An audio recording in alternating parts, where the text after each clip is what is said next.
Nous ne serons plus tout seuls.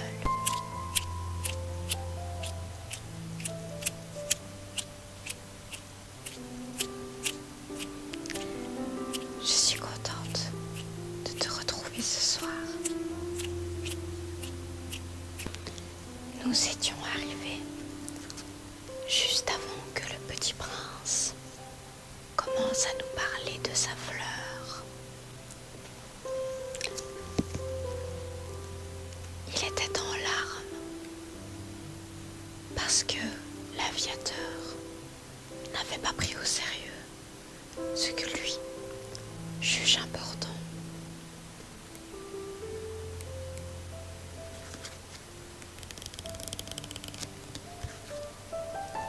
Je vais commencer la lecture. J'ai appris bien vite à mieux connaître cette fleur. Il y en avait toujours eu sur la planète du Petit Prince, des fleurs très simples, ornées d'un seul rang de pétales, et qui ne tenaient point de place, et qui ne dérangeaient personne. Elles apparaissaient un matin dans l'herbe, et puis elles s'éteignaient le soir. Mais celle-là, qui avait germé un jour d'une graine apportée d'on ne sait où, et le Petit Prince avait surveillé de très près cette brindille, qui ne ressemblait pas aux autres brindilles. Ça pouvait être un nouveau genre de baobab. Mais l'arbuste cessa vite de croître et commença de préparer une fleur.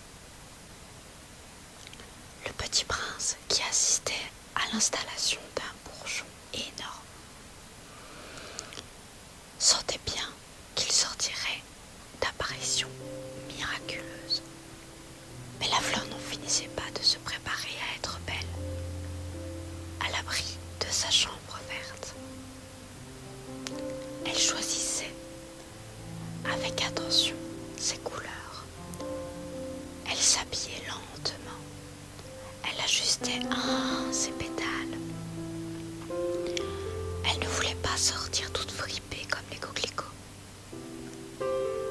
Elle ne voulait pas apparaître que dans le plein rayonnement de sa beauté. Eh oui, elle était très coquette. Sa toilette mystérieuse avait donc duré des jours et des jours.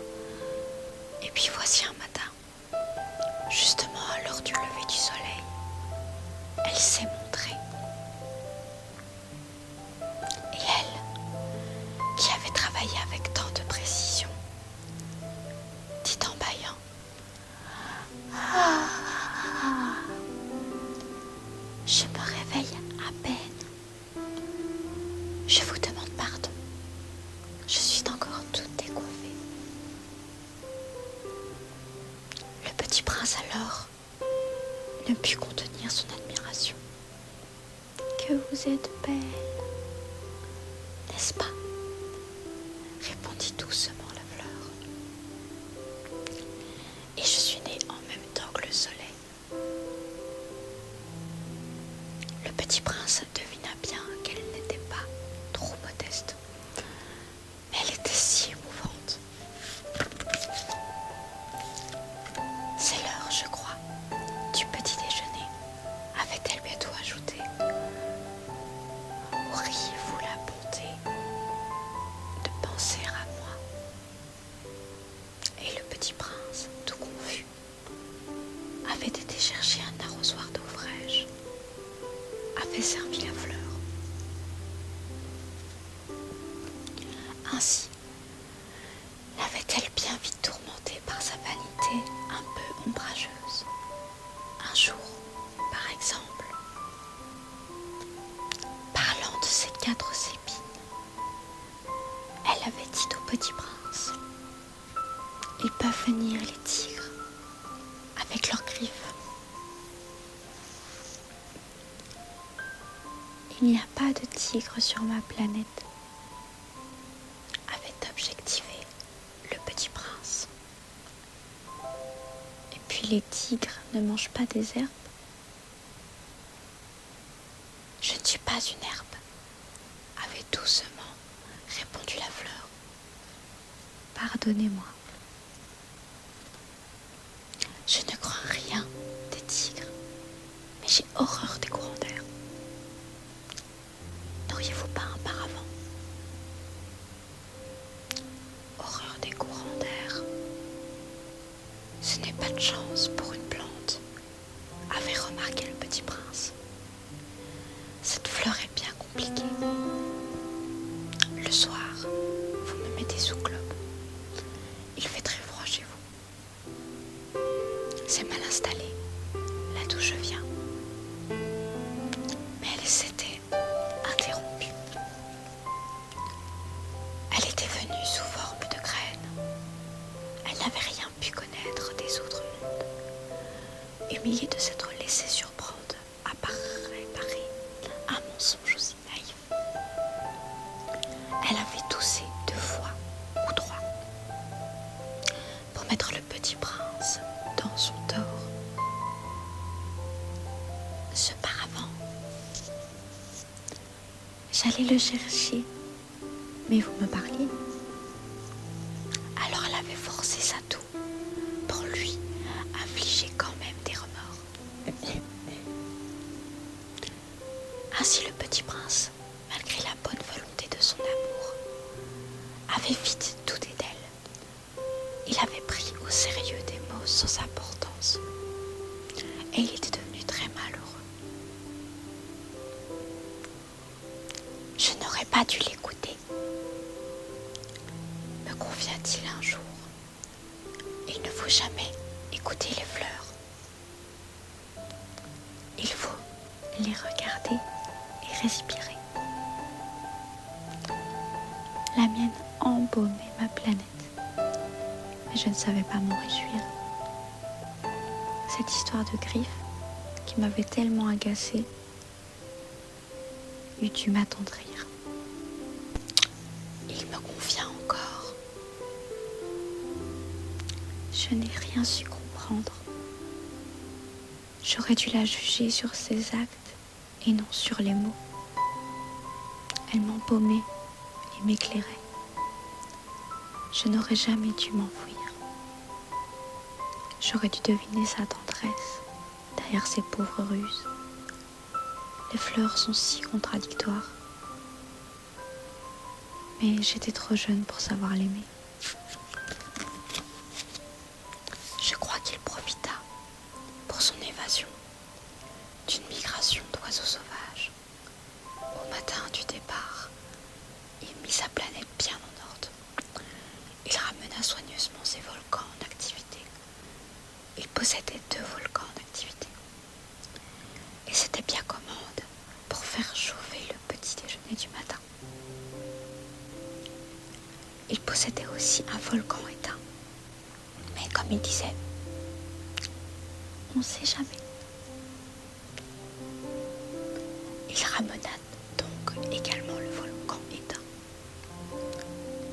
Ils sont bien ramenés, les volcans brûlent doucement et régulièrement, sans interruption. Les éruptions volcaniques sont comme des feux de cheminée. Évidemment, sur notre Terre, nous sommes beaucoup trop petits pour ramener nos volcans. C'est pourquoi ils nous causent un tas d'ennuis. Le petit prince arracha aussi, avec un peu de mélancolie, les dernières pousses de baobab. Il croyait ne jamais devoir revenir. Mais tous ses travaux familiers lui parurent, ce matin-là, extrêmement doux. Et quand il arrosa une dernière fois la fleur, et se prépara à la mettre à l'abri pour son globe, il se découvrit l'envie de pleurer. Adieu, dit-il à la fleur. Mais elle ne répondit pas. Adieu, répéta-t-il. La fleur toussa, mais ce n'était pas à cause de son rhume.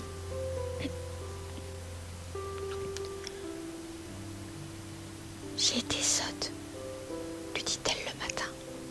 Je te demande pardon. tâche d'être heureux. Il fut surpris par l'absence de reproches. Voici l'image de notre petit prince qui est en train de ramener ses volcans éteints et allumés pour faire le feu. Voici la rose, cette jolie fleur qui lui a posé tant de soucis et tant de souvenirs heureux.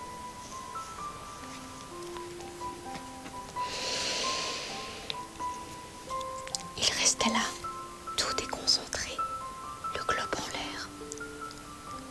Il ne comprenait pas cette douceur calme. Mais oui, je t'aime, dit la fleur. Tu n'en as peut-être rien su, par ma faute. Cela n'a aucune importance. Mais tu as été aussi sot que moi. Tâche d'être heureux. Laisse ce globe tranquille. Je n'en veux plus. Mais le vent, je ne suis pas si enrhumée que ça. L'air frais de la nuit me fera du bien. Je suis une fleur. Mais les bêtes, il faut bien que je supporte 2 ou 3 chenilles si je veux connaître les papillons. Il paraît que c'est tellement beau. Sinon, tu me rendras visite. Tu seras loin, toi. Quant aux grosses bêtes, je ne crois rien. J'ai mes griffes. Et elle montrait naïvement ses 4 épines. Puis elle ajouta: ne traîne pas comme ça, c'est agaçant. Tu as décidé de partir. Va-t'en. Elle ne voulait pas qu'il la vît pleurer. C'était une fleur tellement orgueilleuse. Il se trouvait dans la région des astéroïdes 325, 326, 327, 328, 329 et 330. Il commença donc par les visiter pour y chercher une occupation et pour s'y instruire. Le premier était habité par un roi. Le roi siégeait, habillé de pourpre et d'hermine, sur un trône très simple et cependant majestueux. Ah, voilà un sujet, s'écria le roi quand il aperçut le petit prince. Et le petit prince demanda: comment peut-il me reconnaître puisqu'il ne m'a encore jamais vu? Il ne savait pas que, pour les rois, le monde est très simplifié. Tous les hommes sont des sujets. Approche-toi, que je te vois mieux, lui dit le roi, qui était tout fier d'être enfin roi pour quelqu'un. Le petit prince chercha des yeux où s'asseoir, mais la planète était tout encombrée par le magnifique manteau d'hermine. Il resta donc debout, et comme il était fatigué, il bâilla. Il est contraire à l'étiquette de bâiller en présence du roi, lui dit le monarque. Je te l'interdis. Le petit prince, tout confus: j'ai fait un long voyage et je n'ai pas dormi. Alors, dit le roi, je t'ordonne de bâiller. Je n'ai jamais vu personne bâiller depuis des années. Les bâillements sont pour moi des curiosités. Allons, baille encore, c'est un ordre. Ça m'intimide, je ne peux plus, fit le petit prince, tout rougissant. Répondit le roi. Alors je t'ordonne tantôt de bâiller et tantôt de... Il bredouillait un peu et paraissait vexé. Car le roi tenait essentiellement à ce que son autorité fût respectée. Il ne tolérait désobéissance. C'était un monarque absolu. Mais, comme il était très bon, il donnait des ordres raisonnables. Si j'ordonnais, disait-il couramment, si j'ordonnais à un général de se changer en oiseau de mer, si le général n'obéissait pas, ce ne serait pas de la faute du général, ce serait de ma faute.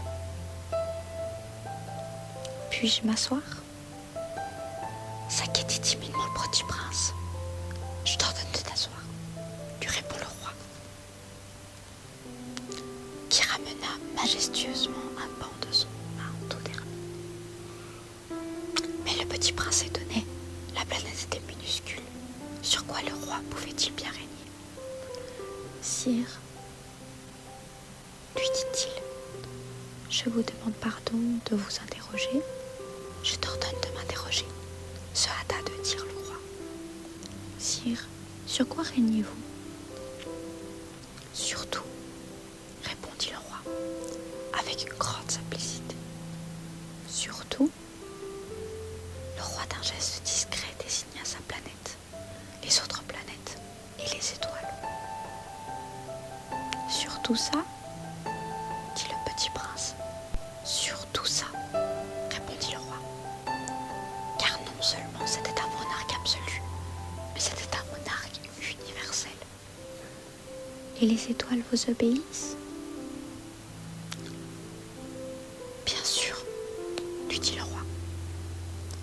Elles obéissent aussitôt. Je ne tolère pas la discipline. Un tel pouvoir émerveilla le petit prince. Il avait détendu lui-même. Il aurait pu assister, non pas à 44, mais à 72, ou même 100, ou même 200 couchers de soleil dans la même journée, sans avoir à jamais quitter sa chaise. Et comme il se sentait un peu triste à cause du souvenir de sa petite plante abandonnée, il s'aurait dit à solliciter une grâce du roi. Je voudrais voir un coucher de soleil. Faites-moi plaisir. Ordonnez au soleil de se coucher. Si j'ordonnais à un général d'une fleur à une autre,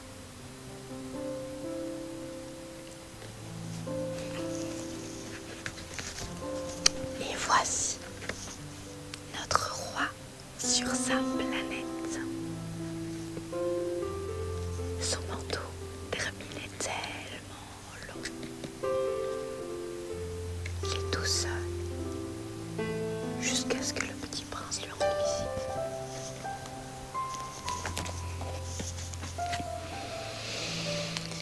Si j'ordonnais à un général de voler une fleur à l'autre, à la façon d'un papillon,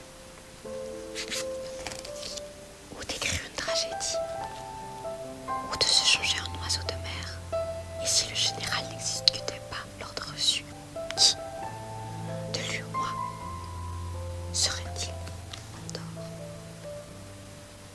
Ce serez vous, dit fermement le petit prince. Exact. Il faut exiger de chacun ce que chacun peut donner, reprit le roi. L'autorité repose d'abord sur la raison. Si tu ordonnes à ton peuple d'aller se jeter à la mer, il fera la révolution. J'ai le droit d'exiger l'obéissance parce que mes ordres sont raisonnables. Alors, mon coucher de soleil, rappela le petit prince, qui jamais n'oubliait une question une fois qu'il l'avait posée. Ton coucher de soleil, tu l'auras. Je l'exigerai. Mais j'attendrai, dans ma science du gouvernement, que les conditions soient favorables. Quand ça sera-t-il ? S'informa le petit prince. Lui répondit le roi, qui consola d'abord un gros calendrier. Ce sera ce sera ce soir vers 7h40.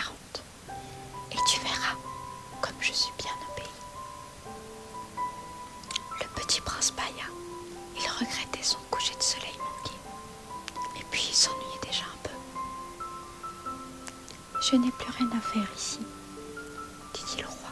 Je vais repartir. Ne pars pas, répondit le roi qui était si fier d'avoir un sujet. Ne pars pas, je te fais ministre. Ministre de quoi ? De la justice. Mais il n'y a personne à juger. On ne sait jamais, lui dit le roi. Je n'ai pas fait encore le tour de mon royaume. Je suis très vieux. Je n'ai pas de place pour un carrosse et ça me fatigue de marcher. Oh, mais je t'ai déjà vu, dit le petit prince qui se pencha pour jeter encore un coup d'œil sur l'autre côté de la planète. Il n'y a plus personne là-bas non plus. Tu te jugeras donc toi-même, lui répondit le roi. C'est le plus difficile. Il est bien plus difficile de se juger soi-même que de juger autrui. Si tu réussis à bien te juger, c'est que tu es un véritable sage. Moi, dit le petit prince, je puis me juger moi-même, n'importe où. Je n'ai pas besoin d'habiter ici. Dit le roi, je crois bien que sur ma planète, il y a quelque part un vieux rat. Je l'entends la nuit. Tu pourras juger ce vieux rat.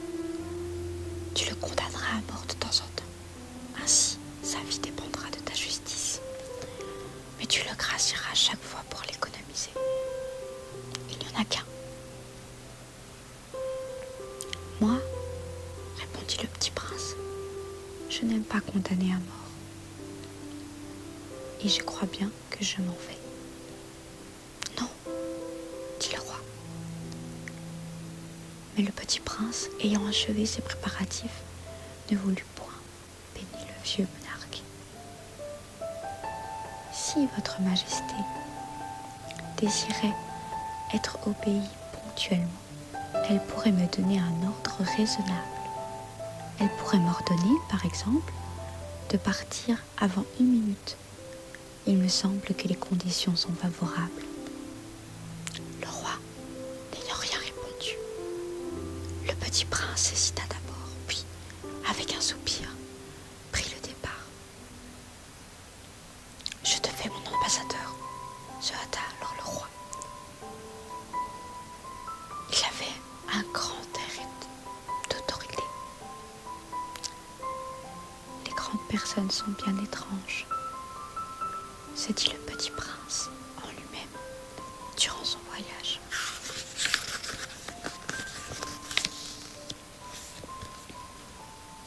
La seconde planète était habitée par un vieux vaniteux. Voilà la visite d'un admirateur, s'écria de loin le vaniteux dès qu'il aperçut le petit prince. Car pour les vaniteux, les autres hommes sont des admirateurs. Bonjour, voici le vaniteux, comme il est tout beau, avec son petit chapeau, son petit nœud papillon.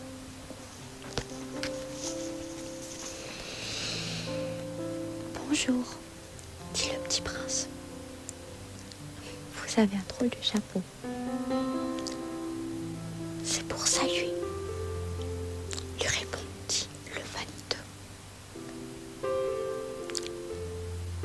C'est pour saluer quand on m'acclame. Malheureusement, il ne se passe jamais personne ici. Ah oui, dit le petit prince qui ne comprit pas.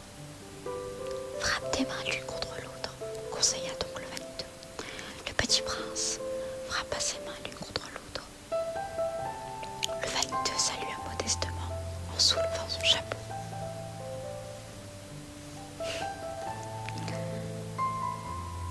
Ça, c'est plus amusant que la visite du roi, se dit-il lui-même, le petit prince. Et il recommença à frapper ses mains l'une contre l'autre. Le vaniteux recommença à saluer son chapeau. Après 5 minutes d'exercice, le petit prince se fatigua et la monotonie du jeu. Et pour que le chapeau tombe, demanda-t-il, que faut-il faire ?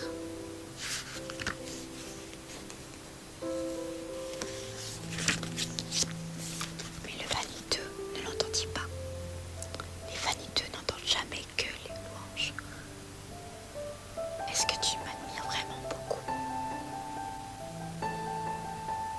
Qu'est-ce que ça signifie, admirer ? Admirer signifie reconnaître que je suis l'homme le plus beau, le plus mieux habillé, le plus riche et le plus intelligent de la planète. Mais t'es tout seul sur la planète. Fais-moi ce plaisir, admire-moi quand même. Je t'admire, dit le petit prince, en haussant un peu les épaules.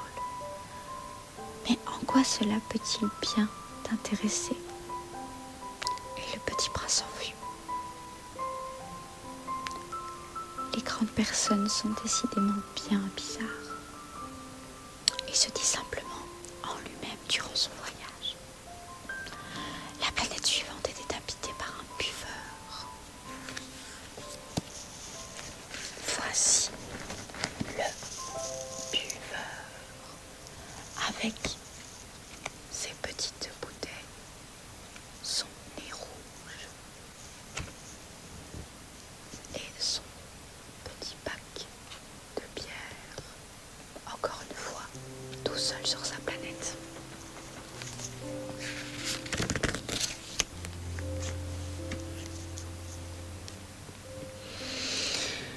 Cette visite fut très courte, mais elle plongea le petit prince dans une grande mélancolie. « Que fais-tu là ?» dit-il au buveur, qu'il trouva installé en silence devant cette collection de bouteilles vides et une collection de bouteilles pleines. « Je bois, » répondit le buveur d'un air lugubre. « Pourquoi bois-tu » lui demanda le petit prince. « Pour oublier, » répondit le buveur. « Pour oublier quoi ?» Sans qui le petit prince déjà le plaignait. « Pour oublier que j'ai honte, » avoua le buveur en baissant la tête. « Honte de quoi ?» s'informa le petit prince qui désirait le secourir. « Honte de boire ?» acheva le buveur qui s'enferma définitivement dans le silence. Et le petit prince s'enfuit, perplexe. Les grandes personnes sont décidément très, très bizarres, se disait-il en lui-même durant le voyage. La quatrième planète était celle du businessman. Cet homme était si occupé qu'il ne se leva même pas de la tête à l'arrivée du petit prince. « Bonjour, » lui dit celui-ci. « Votre cigarette est éteinte. 3 et 2 font 5. 5 et 7, 12, 12 et 3, 15. Bonjour. 15 et 7, 22. 22 et 6, 28. Pas le temps de rallumer. 26 et 5, 31. Ouf, ça fait donc 31 622 731.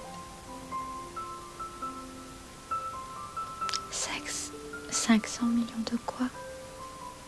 Hein ? T'es toujours là ? 500 millions de... Je sais plus. J'ai tellement de travail. Je suis sérieux, moi. Je ne m'amuse pas avec des balivernes. 2 et 5, 7. 500 millions de quoi ? Répéta le petit prince, qui jamais de sa vie n'avait renoncé à une question, une fois qu'il l'avait posée.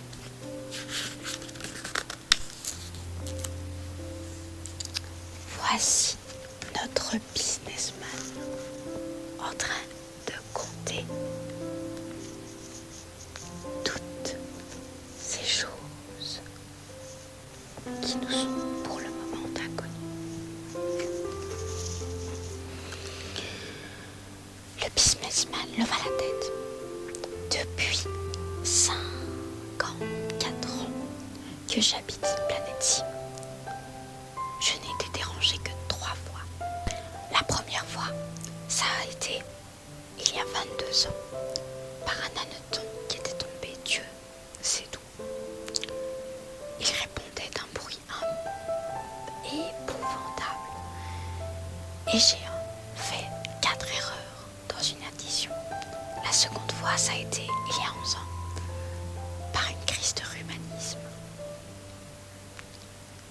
Je manque d'exercice. Je n'ai pas le temps de flâner. Je suis sérieux, moi. La 3e fois, la voici. Je disais donc 501 millions. Millions de quoi? Le businessman comprit qu'il n'était point d'espoir de paix. Millions de ces petites choses que l'on voit quelquefois dans le ciel. Des mouches? Mais non. Ces petites choses qui brillent. Des abeilles? Mais non. Des petites choses dorées qui vont rêvasser les fainéants. Mais je suis sérieux, moi. Je n'ai pas le temps de rêvasser. Ah, des étoiles. C'est bien ça. Des étoiles. Et que fais-tu de 500 millions d'étoiles? 501 622 731. Je suis sérieux, moi. Je suis précis. Et que fais-tu de ces étoiles? Ce que j'en fais? Oui. Rien. Je les possède. Tu possèdes les étoiles? Oui. Mais j'ai déjà vu un roi qui... Les rois ne possèdent pas. Ils règnent sur ces différents. Et à quoi cela te sert-il de posséder les étoiles? Ça me sert à être riche. Et à quoi ça te sert d'être riche? À acheter d'autres étoiles, si quelqu'un en trouve. Celui-là, se dit-il en lui-même, le petit prince, il résonne un peu comme mon ivrogne. Cependant, il posa encore des questions.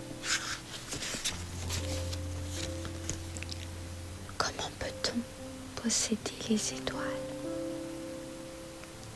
À qui sont-elles? Riposta grincheux le businessman. Je sais pas, à personne. Alors elles sont à moi, car j'y ai pensé le premier. Ça suffit? Bien sûr. Quand tu trouves un diamant qui n'est à personne, il est à toi. Quand tu trouves une île qui n'est à personne, elle est à toi. Quand tu as une idée, le premier, tu l'avais brevetée, elle est à toi. Et moi, je possède les étoiles, puisque jamais personne avant moi n'a songé à les posséder. Ça, c'est vrai, dit le petit prince. Et qu'en fais-tu? Je les gère. Je les compte et les recompte, dit le businessman. C'est difficile, mais je suis un homme sérieux. Le petit prince n'était pas satisfait encore. Moi, si je possède un foulard, puis le mettre autour de mon cou et l'emporter, moi, si je possède une fleur, je puis cueillir ma fleur et l'emporter. Mais tu ne peux pas cueillir les étoiles.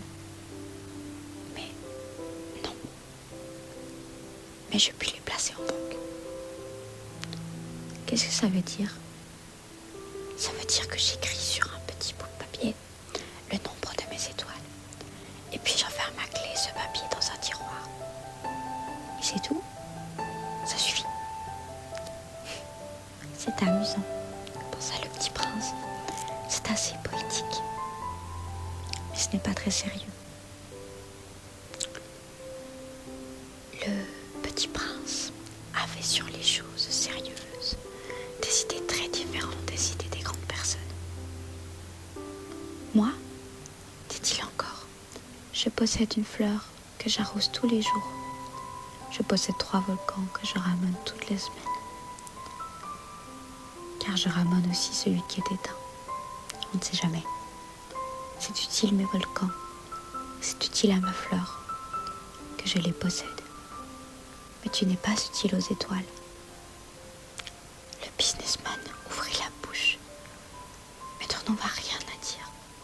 Et le petit prince s'enfuit. Les grandes personnes sont décidément tout à fait extraordinaires. Il se disait simplement en lui-même durant son voyage. La 5e planète était très curieuse. C'était la plus petite de toutes. Il y avait juste là assez de place pour loger un réverbère et un allumeur de réverbère. Le petit prince ne parvenait pas à expliquer à quoi pouvait servir, quelque part dans le ciel, sur une planète sans maison ni population, un réverbère et un allumeur de réverbère. Cependant, il se dit en lui-même, peut-être bien que cet homme est absurde. Cependant, il est moins absurde que le roi, que le vaniteux, que le businessman et le buveur. Au moins, son travail a un sens. Quand il allume son réverbère, c'est comme s'il faisait naître une étoile de plus, ou une fleur. Quand il éteint son réverbère, ça endort la fleur ou l'étoile. C'est une occupation très jolie. C'est véritablement utile puisque c'est joli. Lorsqu'il aborda la planète et salua respectivement l'allumeur. Bonjour, pourquoi viens-tu éteindre ton réverbère? C'est la consigne, répondit le buveur. Bonjour.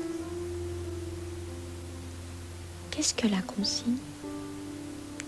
C'est d'éteindre mon réverbère. Bonsoir. Et il le ralluma. Mais pourquoi viens-tu de le rallumer? C'est la consigne, répondit l'allumeur. Je ne comprends pas, dit le petit prince. Il n'y a rien à comprendre, dit l'allumeur. La consigne, c'est la consigne. Bonjour. Et il éteignit son réverbère. Puis il s'épongea le front avec un mouchoir à carreaux rouges. Je fais un métier terrible. C'était raisonnable de froid. J'éteignais le matin et j'allumais le soir. J'avais le reste du jour pour me reposer et le reste de la nuit pour dormir. Et depuis cette époque, la consigne a changé? La consigne n'a pas changé, dit l'allumeur. C'est bien là le drame. La planète d'année en année a tourné de plus en plus vite et la consigne n'a pas changé. Alors, dit le petit prince, alors maintenant qu'elle fait un tour par minute, je n'ai plus une seconde de repos. J'allume et j'éteins une fois par minute. Voici l'allumeur de réverbère.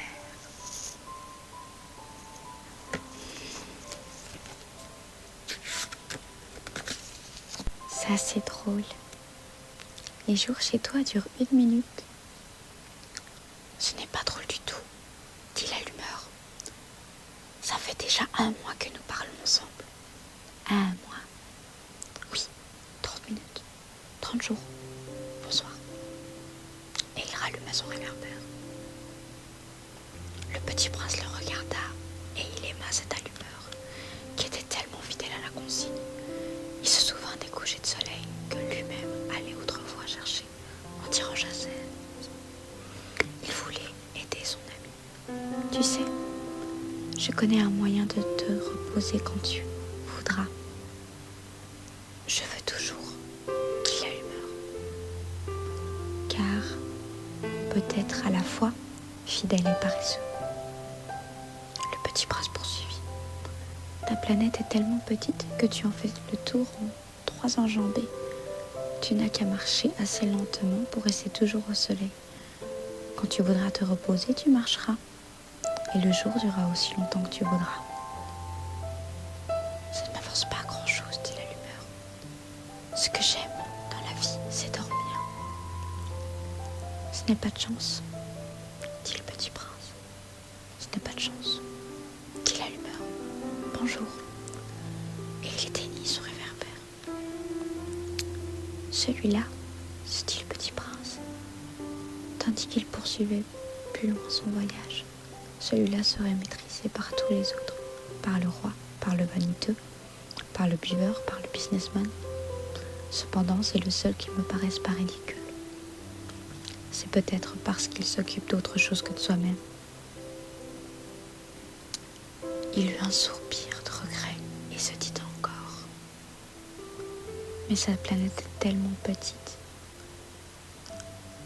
Il n'y a pas de place pour deux. C'est le seul que j'eusse pu faire mon ami, malheureusement.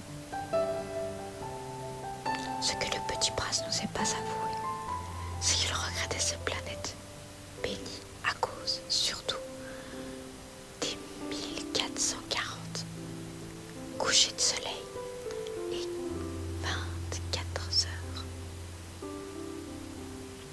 La 6e planète était une planète 10 fois plus vaste.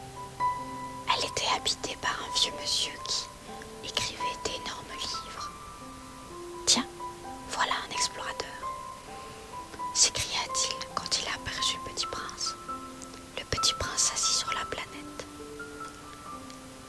se mit sur la table et souffla un peu. Il avait déjà tant voyagé. D'où viens-tu ? Lui dit le vieux monsieur. Quel est ce gros livre ? Dit le petit prince. Que faites-vous ici ? Je suis géographe, dit le vieux monsieur. Qu'est-ce qu'un géographe ?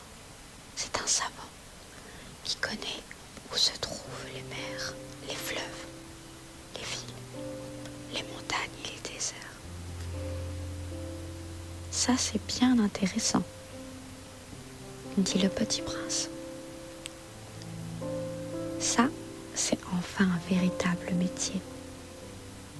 Et il jeta un coup d'œil autour de lui sur la planète du géographe. Le voici, notre géographe, avec son énorme lit, toujours entouré d'étoiles, sur une plus grande planète, mais toujours très petite.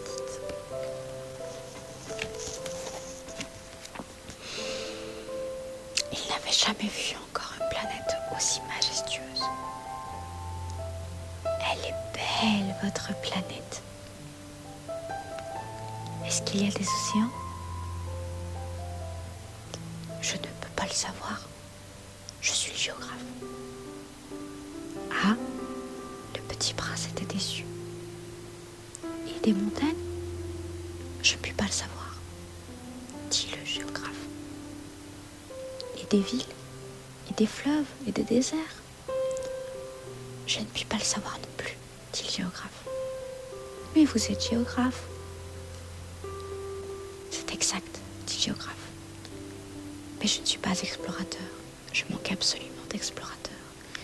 Ce n'est pas le géographe qui va faire le compte des villes, des fleuves, des montagnes, des mers, des océans et des déserts.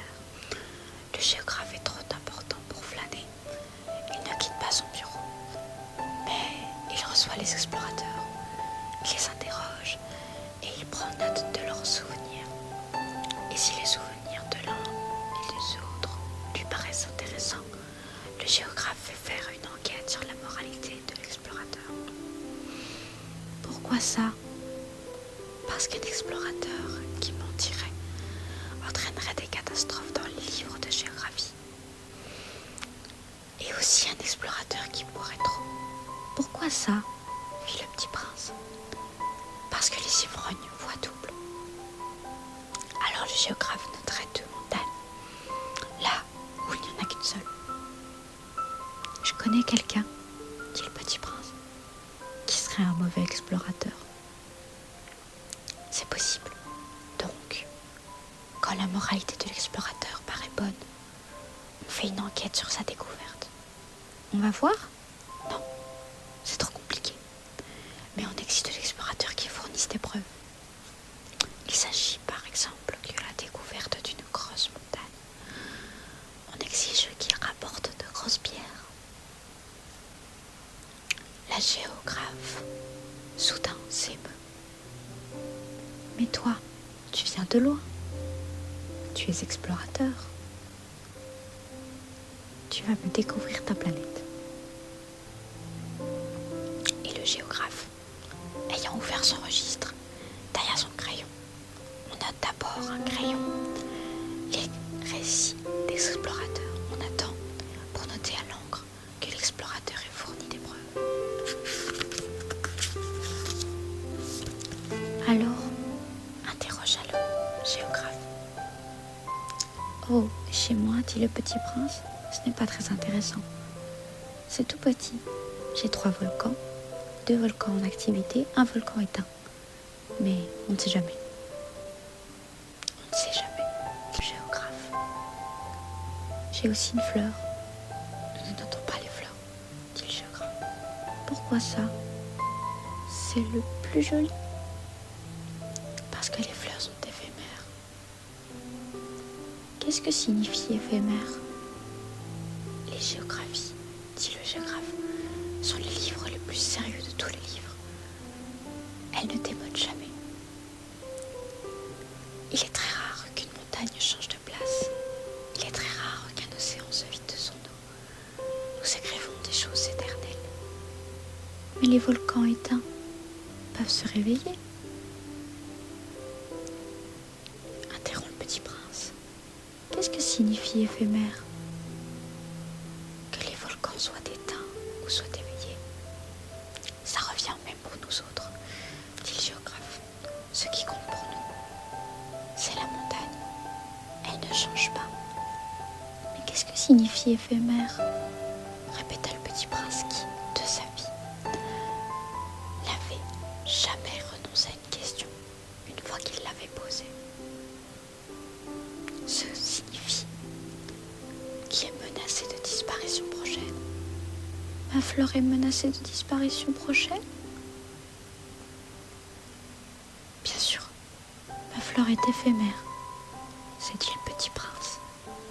Et elle n'a que 4 épines pour se défendre contre le monde. Et je l'ai laissée toute seule chez moi. Ce fut là son premier mouvement de regret, mais il reprit courage. Que me conseillez-vous d'aller visiter? Demanda-t-il. La planète Terre, lui répondit le géographe. Elle a une bonne réputation. Et le petit prince s'enfuit, songeant à sa fleur.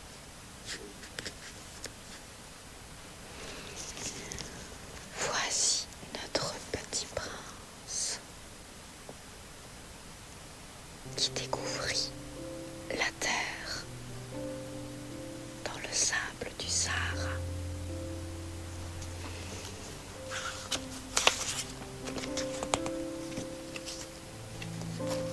C'en est tout pour ce soir. Nous avons découvert les différentes planètes que le petit prince a visitées avant de rencontrer notre aviateur.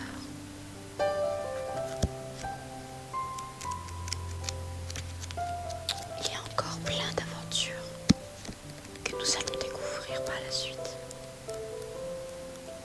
Mais pour cette nuit, des aventures